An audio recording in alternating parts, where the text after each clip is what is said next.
تمام حمد اس خالق ازل کے لیے، سکون جھیل کو دیکھا ہے جو کمل کے لیے، میں ان کے نام سے کرتا ہوں ابتدائے کلام، وہ جن کے نام فرشتوں نے بھی سنبھل کے لیے۔ پھر اس کے بعد علی مرتضیٰ کا ذکر چلے کہ جس کے نام خدا نے بدل بدل کے لیے۔ ہمیں حسین امانت ہے آج کی سن لو، یہ رزق میں نے بچایا ہوا ہے کل کے لیے، کفن پہ خاک شفا سے لکھی جو ناد علی، یہی بہت ہے میرے نامہ عمل کے لیے۔ اور میرے امام میری زندگی کے رب مولا، میرے نصیب میں یہ فیصلہ اٹل دے دے، یہ ماہ و سال یہ جیون کے دن سارے لے لے، مجھے بس اپنی زیارت کا ایک پل دے۔ دعا کرتا ہوں کہ محمد و آل محمد کا عظیم خالق جو مومن و مومنات یہاں اکٹھے ہیں، مولا جو بے زر ہیں ان کو زر عطا فرما، جو بے گھر ہیں ان کو گھر عطا فرما، جو بے اولاد ہیں ان کو اولاد عطا فرما۔ اے میرے پالنے والے، میں ان سب کی حاجات نہیں جانتا، جو ہاتھ تیری بارگاہ میں بلند ہیں، سخی حسین کے ہاتھوں کا واسطہ خالی واپس نہ۔ اے میرے پالنے والے، ذکر کے صدقے میں ہمارے وارث کا جلد سے جلد ظہور فرما۔ ایک درود بابا۔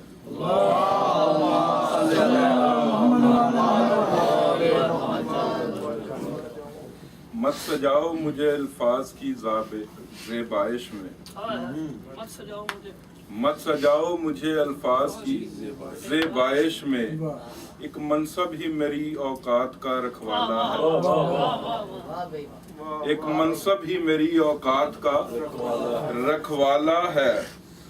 مجھے ذاکر نہ لکھو نہ شاعر کہو، جب پکارو تو یہی کہو علی والا ہے، تو یہی کہو علی والا ہے۔ اور نئی حیات ملی تو نماز بول اٹھی، نئی حیات ملی تو نماز بول اٹھی، خدا کی راہ ہے لیکن سفر حسین کا، خدا کی راہ ہے، نئی حیات ملی تو نماز بول اٹھی، خدا کی راہ ہے لیکن سفر حسین کا ہے۔ اور فرات 3 دن ہی رہی بس یزید کے پاس، 14 صدیوں سے قبضہ مگر حسین کا، 14 صدیوں سے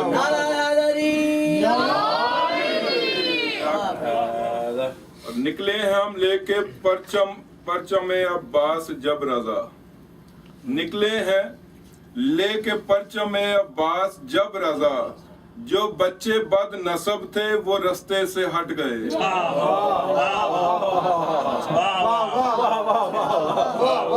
نصیب نہیں نسب، نکلے ہم لے کے پرچم عباس جب رضا، جو بچے بد نسب تھے وہ رستے سے ہٹ گئے، اور جن کے نکاح ٹوٹے وہ تکتے رہے مگر سارے حلال زادے علم سے لپٹ گئے،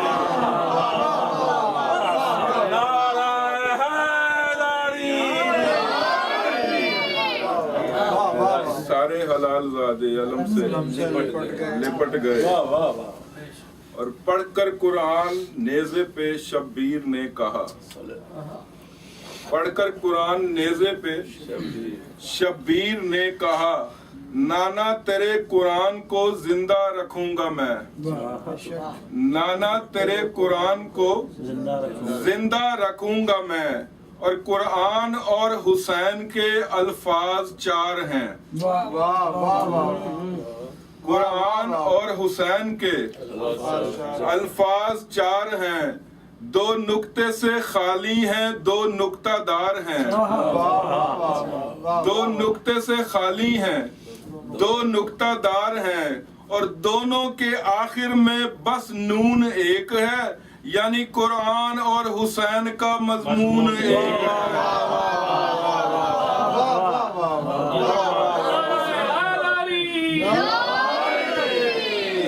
قرآن اور حسین کا مضمون ایک ہے۔ اور سمائے گی وہاں وسعت غدیر کیسے، سمائے گی وہاں وسعت غدیر کیسے، بشر کے ذہن میں خیبر ابھی نہیں آیا، بشر کے ذہن میں خیبر ابھی نہیں آیا۔ اپنے عقیدے کی بات کر رہا ہوں، جس کا جو عقیدہ ہے وہ اس کے ساتھ ہے کہ سمائے گی وہاں وسعت غدیر کیسے، بشر کے ذہن میں خیبر ابھی نہیں آیا، بس سوچتا ہوں علی پر وہ سوچتے کیوں ہیں۔ میں اپنی بات کر کہ بس سوچتا ہوں کہ علی پر وہ سوچتے کیوں ہیں، سمجھ میں جن کی کلندر ابھی نہیں۔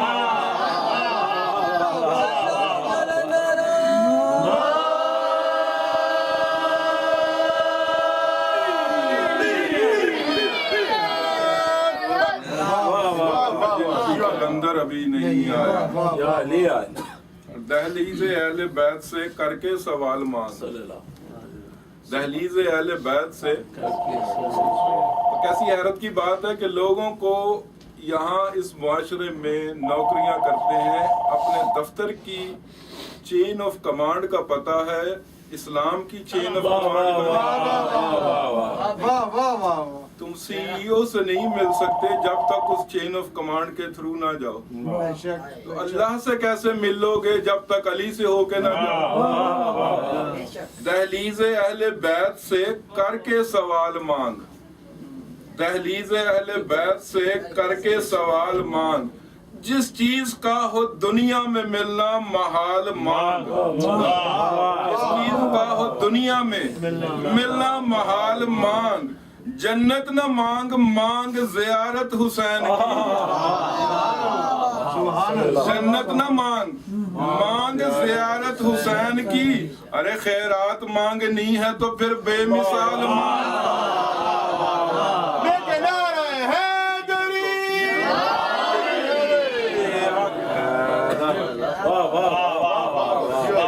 مانگنی ہے تو پھر بے مثال مانگ۔ اور لڑائی حق و باطل میں رضا ہے آج بھی جاری، لڑائی حق و باطل میں رضا ہے آج بھی جاری، ادھر فتووں کی تیاری ادھر ماتم کی تیاری، ادھر فتووں کی تیاری ادھر ماتم کی تیاری، اور دعائے زہرا ہے مفتیو تم لاکھ سر مارو، قیامت تک یوں ہی ہوتی رہے گی تعزیہ داری، قیامت تک یوں ہی ہوتی رہے گی تعزیہ داری۔ ایک سلام مولا امام زمانہ کی بارگاہ میں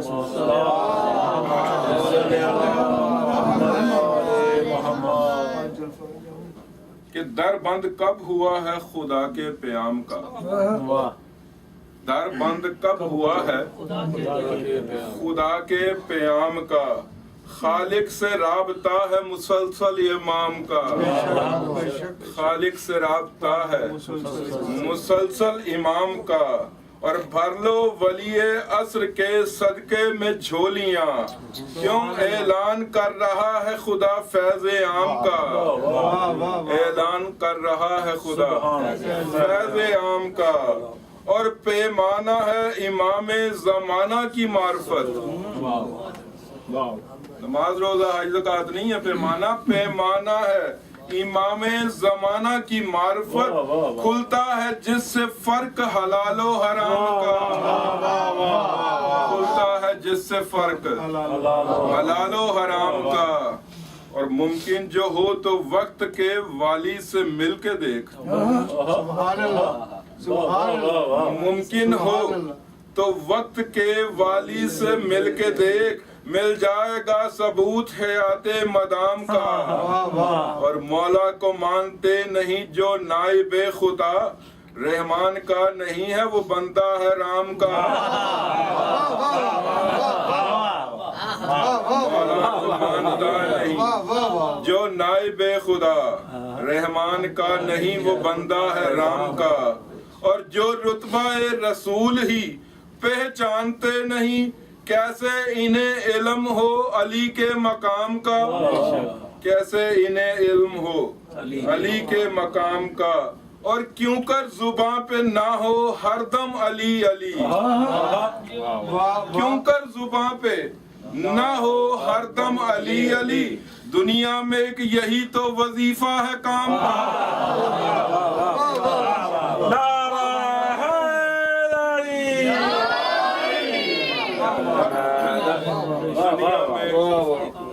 ایک یہی تو وظیفہ ہے کام کا، اور کہہ دیں امام وقت تو نکلے نا آفتاب، کہہ دیں امام وقت تو نکلے نہ آفتاب، لوگوں کو علم ہی نہ رہے صبح و شام کا، لوگوں کو علم ہی نہ رہے صبح و شام کا۔ ارے ہم مردہ دل نہیں ہے کہ خوف کھائیں، ارے ہم مردہ دل نہیں ہے کہ خوف کھائیں، دامن ہے میرے ہاتھ میں زندہ امام شاہ، دامن ہے میرے ہاتھ میں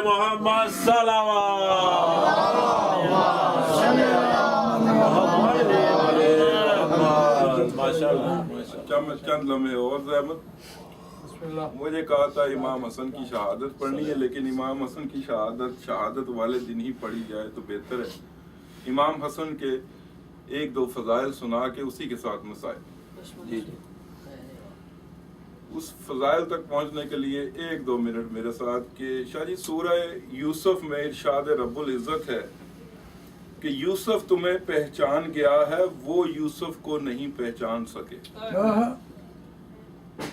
بھائیوں سے ذکر ہو رہا ہے کہ یوسف تمہیں پہچان گیا ہے، وہ یوسف کو نہ پہچان سکے۔ کون نہ پہچان سکے؟ یوسف کے بھائی۔ تو سمجھ میں کیا آیا کہ رشتہ خون کا ہے، رشتہ خون کا ہے، ایک باپ کی اولاد ہے۔ سمجھ میں یہاں یہ آیا کہ اگر حجت خدا نہ چاہے تو سگا بھائی نہیں پہچان سکتا، اگر حجت خدا نہ چاہے تو سگا بھائی نہیں پہچان سکا۔ تو یہ دو ٹکے کے ملا کی رسائی کب ہو گئی کہ میں جانتا ہوں،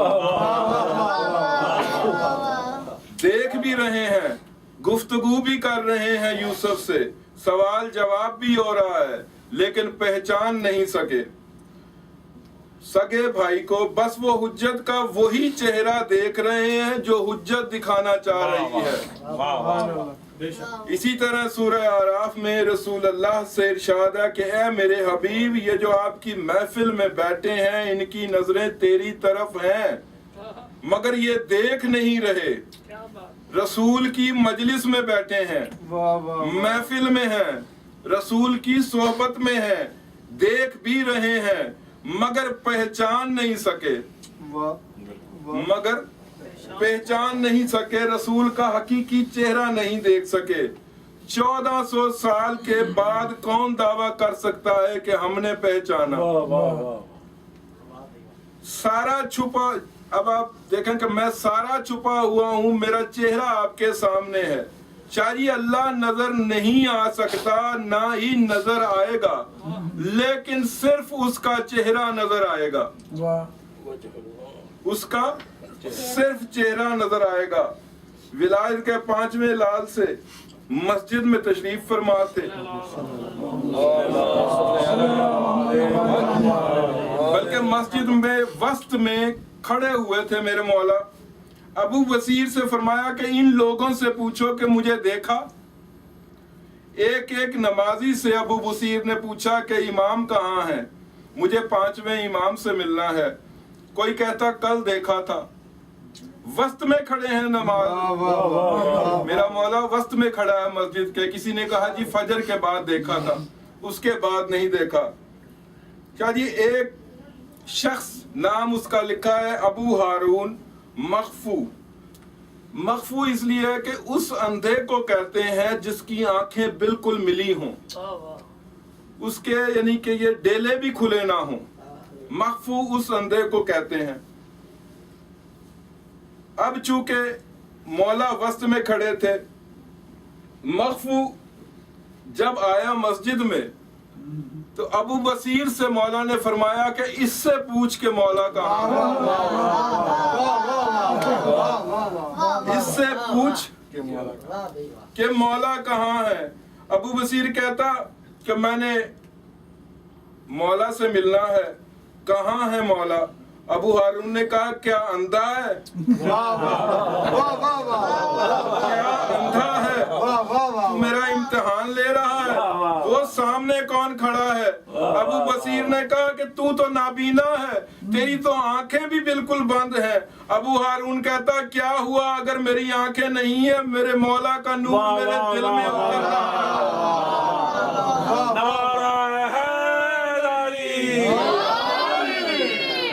میرے مولا کا نور میرے دل میں اتر رہا ہے۔ معرفت امام کے لیے قرب وجودی ضروری نہیں ہے، رشتہ لہو کا ہو نہ ہو بلکہ رشتہ ولا کا ہونا چاہیے۔ وہاں لہو کے رشتے کو نہیں، ولا کے رشتے کو دیکھتے ہیں۔ نسخہ بڑا آسان سا، جب کوئی شخص 14 کو بلا شرط بلا سوچے سمجھے مان لیتا ہے تو اللہ اور 14 اس پہ معرفت کا پہلا در کھول دیتے ہیں۔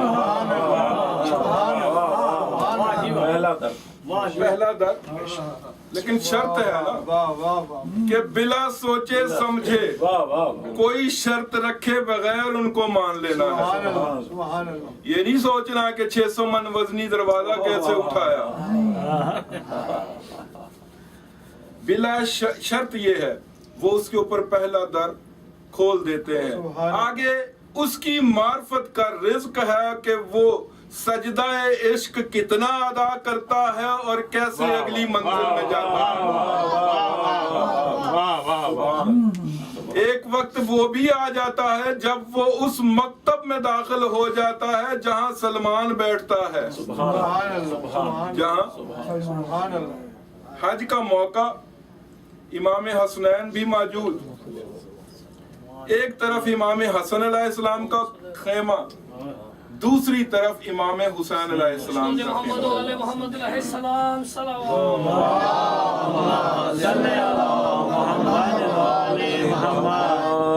وہاں پہ ایک عربی آیا، ایک ہوتا ہے عربی، ایک ہے عربی۔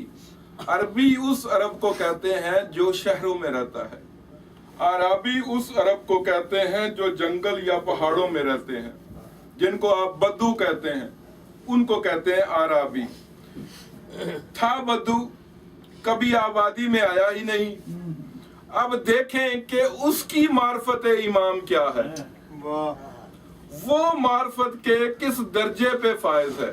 بس یہی ایک روایت اور مصائب کا ٹکڑا۔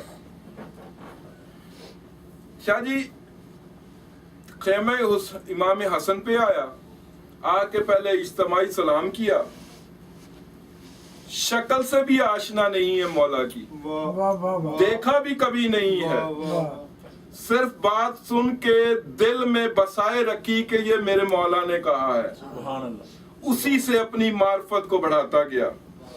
اب وہ پورے ہجوم سے ایک چیز پوچھتا ہے اور بار بار پوچھتا ہے، وہی میں نے آپ کو سنانی ہے۔ اب وہ آ کے پوچھتا کس انداز سے ہے، سلام کیا، سلام کرنے کے بعد کہتا ہے کون ہے تم میں وہ جو سخاوت کا سمندر ہے، کون ہے تم میں وہ جو سخاوت کا، اب ہماری لفظ میں، ہمارے وکیبلری میں جو سخا، فیاضی، ندا، اس نے ندا کا لفظ استعمال کیا تھا عربی میں، چاروں کا ترجمہ سخاوت کرتے ہیں، یہ مختلف ہے۔ امام حسن کی سخاوت کے بارے میں صرف یہ سنتے چلیں کہ ایک شاعر تھا جو صدیوں پہلے گزرا ہے، اس نے ایک شعر کہا تھا اور آج تک میرے حساب سے روح القدس سے اس کو اس شعر کی داد مل رہی ہوگی۔ اتنا بڑا شاہ جی اس نے مولا کی فضیلت کا شعر کہا۔ اس کے شعر کا ترجمہ یہ تھا کہ اگر مولا سے کہتا ہے کہ اگر تیری ہتھیلی کی سخاوت کے سمندر کے بخارات کا ایک قطرہ، اگر آپ کی ہتھیلی کی سخاوت کے سمندر کے بخارات کا ایک قطرہ ہوا میں چلا جائے تو قیامت تک بادل بارش نہیں بلکہ سونا برسائیں گے۔ محمد آل محمد علیہ السلام صلوات۔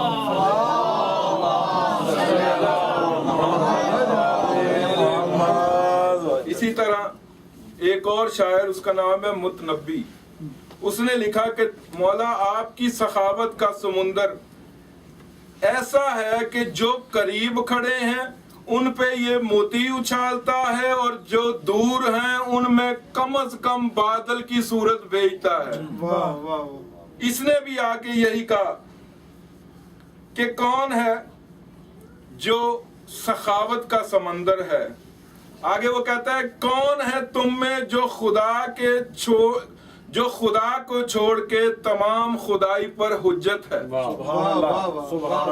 یہ وہ آ کے میدان میں لوگوں سے پوچھ رہا ہے امام حسن کے بارے میں۔ پھر اس نے کہا کہ قسم خدا کی سبق سیکھیں اس بدو سے جس نے دیکھا بھی نہیں۔ اس کو کہتے ہیں شاہ جی یومنون بالغیب۔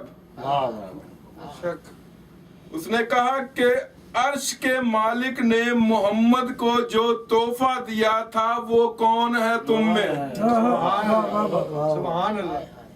تم میں وہ کون ہے جو علی کی جگہ بیٹھ سکتا ہے؟ تم میں وہ کون ہے جو کس کی جگہ؟ علی وہ ہے جو جلی کی جگہ بیٹھتا ہے۔ کون ہے وہ جو علی کی جگہ بیٹھ سکتا ہے؟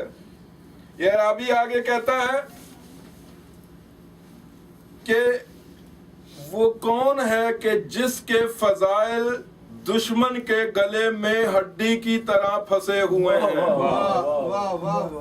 یہ وہ کون ہے کہ جس کے گلے میں، یعنی بچوں کے لیے کہتا ہوں کہ بندوں کے گلے میں ہڈی نہیں پھنستی، کتوں کے گلوں میں ہڈی پھنستی ہے۔ وہ کہہ رہا ہے کہ جو میرے مولا کے فضائل کا منکر ہے وہ بندہ نہیں کتا ہے۔ دشمنان اہل بیت پہ لعنت۔ کہتا ہے کون ہے وہ کہ آسمان و زمین کے شہیدوں نے مل کے جس کے پیچھے نماز جنازہ پڑھی، کون ہے تم میں وہ؟ مولا علی جب اس دنیا سے ظاہراً تشریف لے کے گئے نا شاہ جی، تو اس وقت کوئی بھی شہید چاہے زمین پہ ہو یا آسمان پہ ہو یا کہیں بھی ہو، حکم ربی ہوا کہ ہر شہید جا کے مولا علی کا جنازہ پڑھے، اور وہ جنازہ پڑھایا تھا امام حسن نے۔ اسی لیے وہ کہتا ہے کون ہے وہ جو آسمان و زمین کے شہیدوں کو مل کے جو نماز پڑھائے۔ شاہ جی کہتا ہے آگے کہ کون ہے وہ جو علی کی دستار ولایت کے در خیمہ پہ کھڑے ہو کے کہتا ہے کون ہے تم میں وہ جس نے سنگلاخ چٹانوں سے اونٹنیوں کی قطار نکالی؟ کون ہے وہ؟ آخر میں یہ کہتا ہے کہ کون ہے جو زمن کا والی ہے اور جس کا نام امام حسن ہے۔ شاہ جی آپ اس کی معرفت کا اندازہ لگائیں کہ جس نے دیکھا ہی نہیں معصوم کو، کبھی دیکھا ہی نہیں معصوم کو، لیکن اس کی معرفت کا اندازہ لگائیں۔ آج کا دور بھی یہی ہے کہ اپنے معصوم کی معرفت حاصل کریں، اپنے امام کی معرفت حاصل کرے۔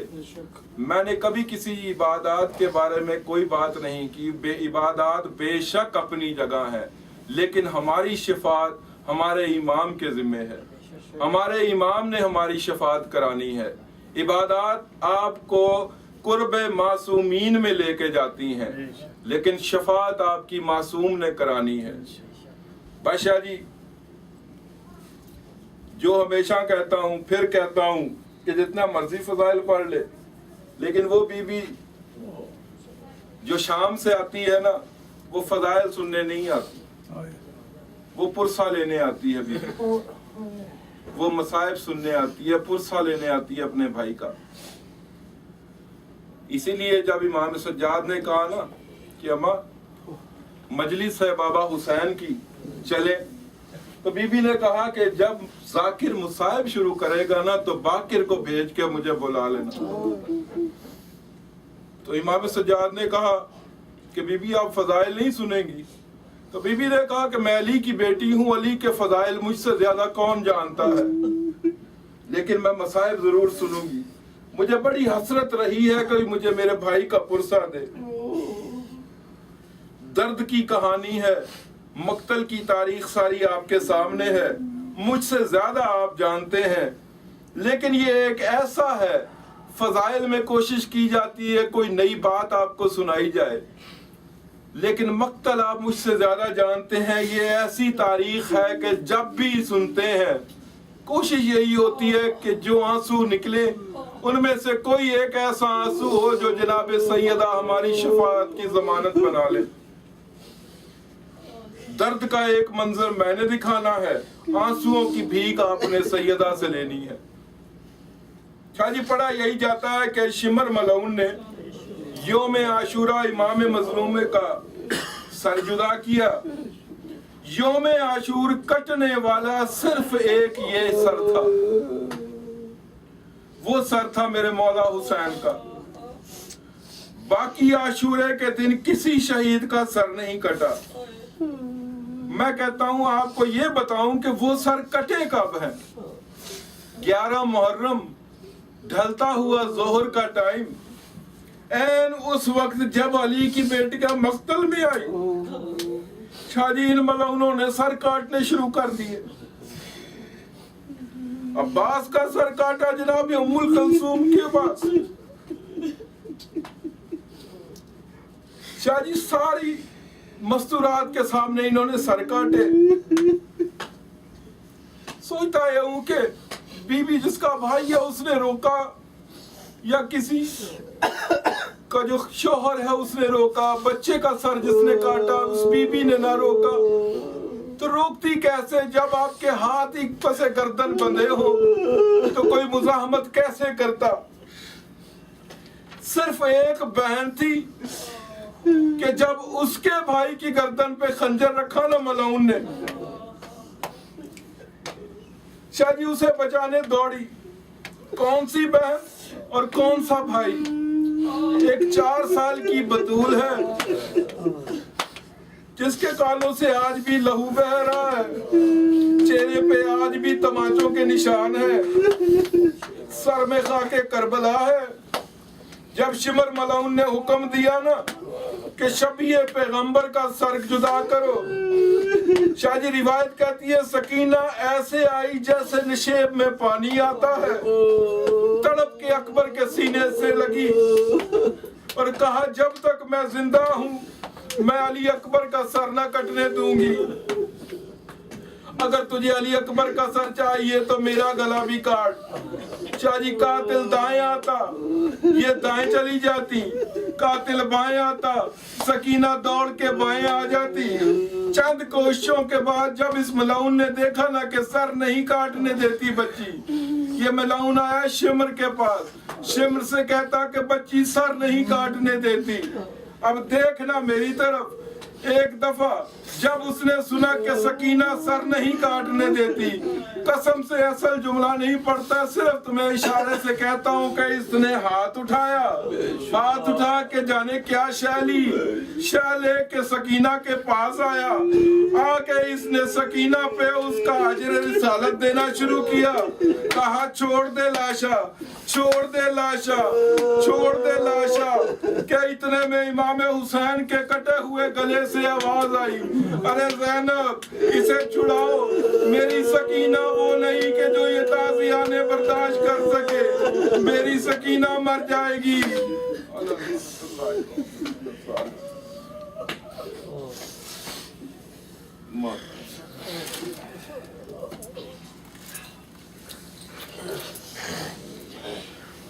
یا حسین یا حسین